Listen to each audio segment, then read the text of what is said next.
A paz do Senhor Jesus Cristo, queridos irmãos. Hoje, terça-feira, 3 de janeiro de 2023. Estou com a minha Bíblia aqui aberta em Atos, capítulo 4. Viu? A partir do versículo 23, eu vou ler com vocês. Amados, eu quero responder uma pergunta sobre a nossa mensagem de domingo. Que Deus quer que sejamos prósperos, saudáveis, cheios do Espírito Santo. Se levanta uma questão: como que a igreja primitiva, eles recebiam Jesus e eram mortos nas arenas, queimados, eles eram destruídos pelos leões, e como é que Deus tem plano de prosperidade com a igreja nessas circunstâncias, sendo que a igreja começou humilde, perseguida, e pregando o evangelho com simplicidade. Vamos lá, pessoal. Atos capítulo 4, versículo 23. E solto eles foram para os seus e contaram tudo o que lhes disseram os principais dos sacerdotes e anciãos. E ouvindo isto, eles, unânimes, levantaram a voz a Deus e disseram: Senhor, tu és o que fizeste os céus, a terra, o mar e tudo o que neles há. Que disseste pela boca de Davi teu servo, porque bramaram as gentes e os povos pensaram coisas vãs. Levantaram-se os reis da terra e os príncipes se ajuntaram a uma contra o Senhor e contra o seu ungido. Porque verdadeiramente contra o teu santo filho Jesus, que tu ungiste, se ajuntaram não só Herodes, mas Pôncio Pilatos, com os gentios e os povos de Israel, para fazerem tudo quanto a tua mão e o teu conselho tinham anteriormente determinado que se havia de fazer. Agora, pois, ó Senhor, olha para suas ameaças e concede aos teus servos que falem com toda ousadia a tua palavra, enquanto estendes a tua mão para curar e para que se façam sinais e prodígios pelo nome do seu santo filho Jesus. E tendo eles orado, moveu-se o lugar em que estavam reunidos, e todos foram cheios do Espírito Santo e anunciavam com ousadia. Amém? A palavra de Deus. Então, queridos e amados irmãos, eles não pediram pela sua vida, nem pelo seu conforto. Eles pediram que a palavra pudesse se propagar no meio do Império Romano e que eles pudessem ter a unção e a presença do Senhor confirmando com sinais e prodígios. Portanto, o que vemos é que a igreja foi perseguida durante o Império Romano, assim como Israel foi perseguido pelo Império Egípcio, mas não foi destruído. Israel não foi destruído pelo Império Egípcio, foi perseguido. Israel foi perseguido no tempo dos reis, ali no tempo dos profetas. Quantas foram as tribos, né? Os heteus, heveus, amorreus, jebuseus, quantas tribos que os filisteus e muitos mais outros, não é? Depois também o Império Assírio, que hoje é o Iraque. Depois o Império Assírio foi substituído pelo Império Babilônico, onde Nabucodonosor levou eles para o cativeiro, mas não foram destruídos. Eles foram disciplinados, mas eles cresceram, mesmo dentro do Império Babilônico. Depois o Império Medo-Persa, né? No caso, podemos ver que o Império Babilônico hoje é onde é o Irã, a Pérsia, né? Que se fala Pérsia. Eles falam persa, né? O farsi. Então vemos que depois veio o Império Grego, Romano, e assim vai, até chegar nos nazistas, que não conseguiram acabar com os judeus.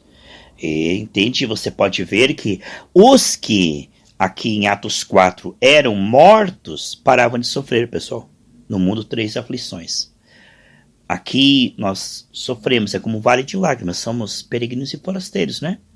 Nós somos do céu, somos embaixadores celestiais. Estando nessa terra, Paulo dizia: e nada tenho preciosa a minha vida, nada tenho por preciosa a minha vida, a não ser cumprir o ministério que Deus me deu. Viver é Cristo, partir daqui é lucro, né? Então, os cristãos na igreja primitiva eram assim, pessoal. Os que partiam iam para ruas de ouro, eram promovidos. Os mártires param de sofrer, porque lá enxugaram toda lágrima, lá no céu é ruas de ouro, rios de cristal, ver a face do Senhor Jesus. Então, quer dizer, nós podemos ver que os que partiam, recebiam Jesus e partiam, paravam de sofrer. Mas os que ficavam aqui continuavam sofrendo, mas continuavam prosperando no intento de Deus, no propósito de Deus, que era a pregação do Evangelho. Eles iam de nação em nação, mesmo sendo perseguidos. O Senhor disse: olha, quando rejeitarem numa cidade, vai para outra, né? Então eles eram como Israel. A palavra hebreu, abiru, aquele que habita em tenda, não tem morada permanente, né? Abiru, no caso, Abraão, hebreu, abiru, tem essa raiz de aqueles que não têm uma casa fixa. Por isso que no deserto eles tinham tendas. Eles não moravam num lugar só. Quando a nuvem subia, então eles partiam, pessoal. Mostrando que eles estavam andando com Deus e que não tinham aqui a sua pátria. Assim é um símbolo da igreja que nós estamos aqui pregando o evangelho em todas as nações, depois virá a nossa verdadeira pátria, que é o céu. Então, o que nós temos a ver com prosperidade é os que partiam como mártires, tinham uma melhor ressurreição, galardão, prosperavam definitivamente. E a igreja que ficava aqui, ela prosperava na pregação do evangelho e nos recursos para isso. Tanto que na primeira viagem de Paulo, ele foi com Barnabé, que era um homem próspero, que bancou a viagem. E depois, Paulo lá em Filipos, né, quando ele se separou de Barnabé, Deus levantou uma igreja próspera para ajudar Paulo em todas as suas viagens missionárias por toda a Ásia, onde por um tempo ele precisou trabalhar, porque a igreja não estava ajudando, mas logo depois ele parou de fazer tendas, sendo ajudado pela igreja de Filipos, e conseguiu pregar o evangelho e até alugar uma casa onde ele recebia as pessoas, assim que termina o livro de Atos. O que vemos então, pessoal, queridos e amados irmãos, é que o Senhor diz que a igreja seria perseguida, mas não destruída. Perseguida é uma coisa, destruída é outra, acabada é outra, extinguida é outra. Mesmo em países como China, Rússia, a igreja não foi extinta.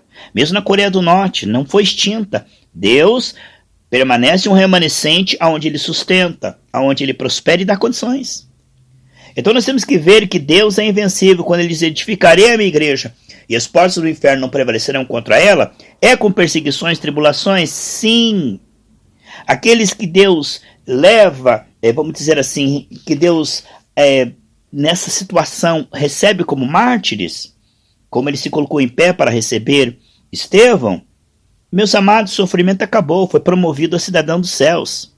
Agora, aqueles que ficam na terra terão galardão pelo seu sofrimento e perseguições, mas tudo o que fizer prosperará, Deus nos guiará em triunfo sempre, e aquele que Deus tem um propósito para pregar o evangelho não será morto até que cumpra. Veja que os discípulos partiram, mas João, que era para escrever o livro de Apocalipse, Deus tinha um propósito, e ele era amigo do coração do Senhor, tentaram matá-lo com azeite fervendo, jogá-lo num precipício, ele não morreu.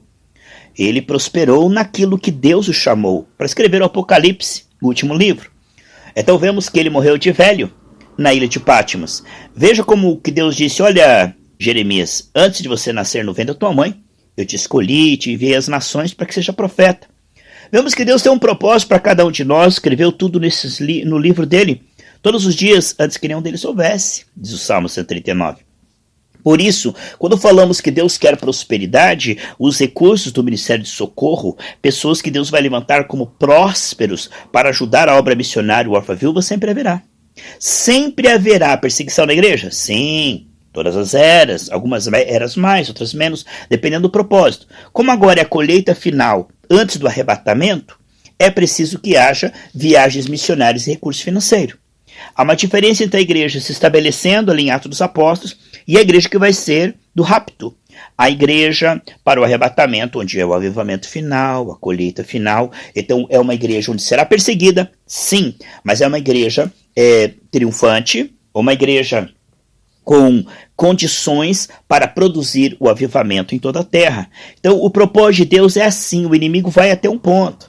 Deus disse assim, que operando ele, quem impedirá? Em Isaías 43:13. Jesus falou para Pilatos: olha, nenhum poder você teria contra mim, sobre mim, se do céu não fosse concedido.